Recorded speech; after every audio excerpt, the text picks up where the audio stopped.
Cette émission vous est présentée par les meubles marchands de Val-d'Or et Ville-Montel. Pour toute référence en meubles, électro et déco, ça se passe chez nous. Hey Véronique, j'ai finalement trouvé qu'est-ce que je voulais faire dans la vie. Encore? Oui, je vais être un cowboy de gig. Un quoi? Cowboy de gig. Un combat? Non, pas un combat, un cowboy de gig. Cowboy. Je vais être super bon. Et pouf.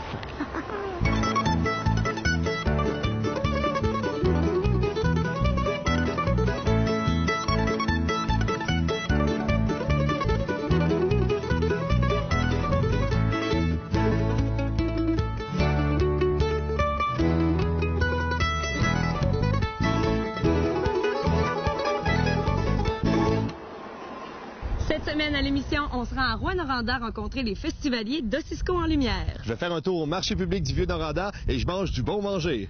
On rencontre les 3 comédiens de la pièce Au Pays de l'Or Bleu du Théâtre du Tandem. Et on se transforme en cowboy de gig l'instant d'une journée au Festival Western de Gig. Gig? De gig. As-tu dit gig? J'ai dit gig. Gig.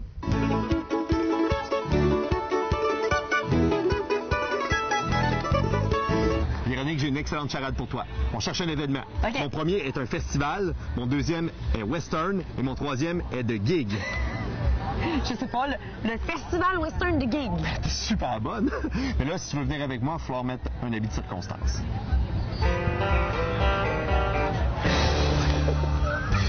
Le Festival Western de Gig en est à sa 29e édition. Les compétitions se tenaient originalement dans l'aréna, mais comme les spectateurs étaient trop nombreux, l'organisation a fait construire un site permanent en plein cœur du village. Les nombreuses estrades suffisent à peine à contenir les 30 000 visiteurs qui sortent leurs bottes et leurs chapeaux pour se rendre à Saint-Bruno. Le festival est là pour faire découvrir à tout le monde c'est quoi les compétitions équestres, c'est quoi d'aimer l'animal, d'en prendre soin puis de le cajoler. Mais il y a beaucoup de monde qui viennent ici, ça fait 3-4 ans, qui nous disent, nous autres, c'est gig, on va, parce que c'est tranquille, c'est familial, puis on a du fun avec tout le monde. Et là, M. Latreille, vous avez l'air vraiment passionné. On vous paye-tu pour ça? Puis pas une scène. Est-ce que c'est un comité complètement bénévole? Oui, c'est tout des bénévoles, il n'y a pas personne à payer sur notre comité. Et votre paye, c'est quoi, votre vraie paye? La paye, c'est de vous voir tout le monde ici, puis tout le monde s'amuse, puis que tout le monde a patte positif, puis il en amène d'autres l'année prochaine. Est-ce que c'est votre premier festival western? Oui, c'est mon premier. C'est quoi votre partie préférée du festival à date? Ah, moi, c'est des faux. Les chevaux, là, les courses, là. J'ai bien aimé les courses de chevaux, là.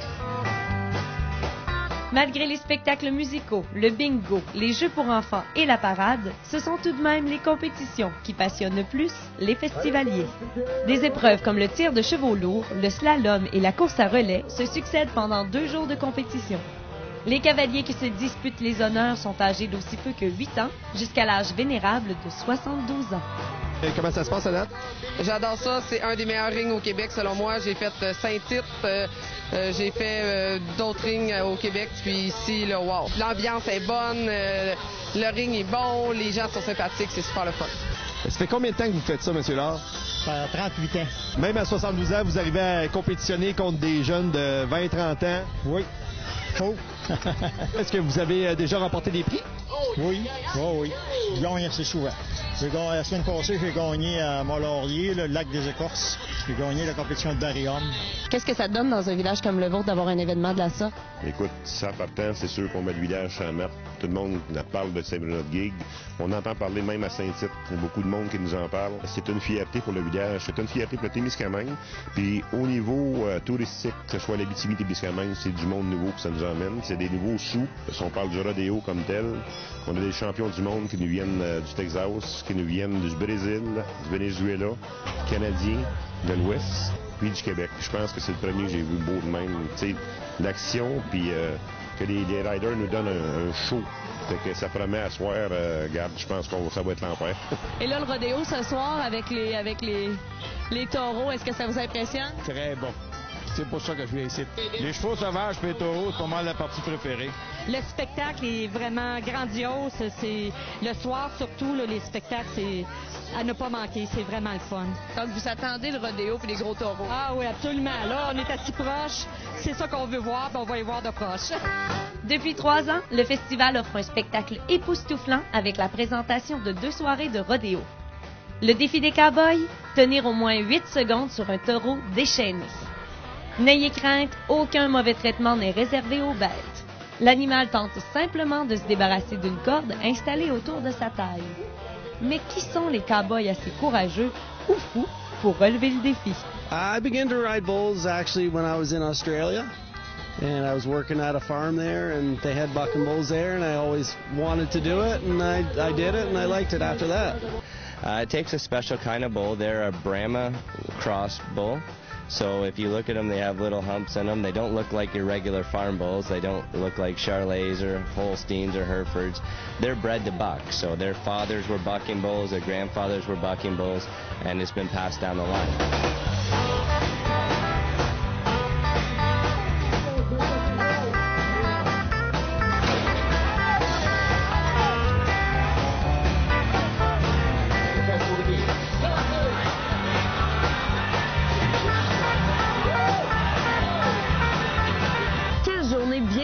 Quand même, rodéo, course de chevaux. De tout pour satisfaire le cow-boy qui sommeille en nous. Hey, est-ce qu'il y a un petit creux de cow-boy? Tout le temps. Voilà! C'est quoi ça? C'est du foin. Là, tu sais que mon foin, je le prends bien plus sec que ça. C'est difficile. On va y manger. Ouais, tu croques. Juste une petite croque.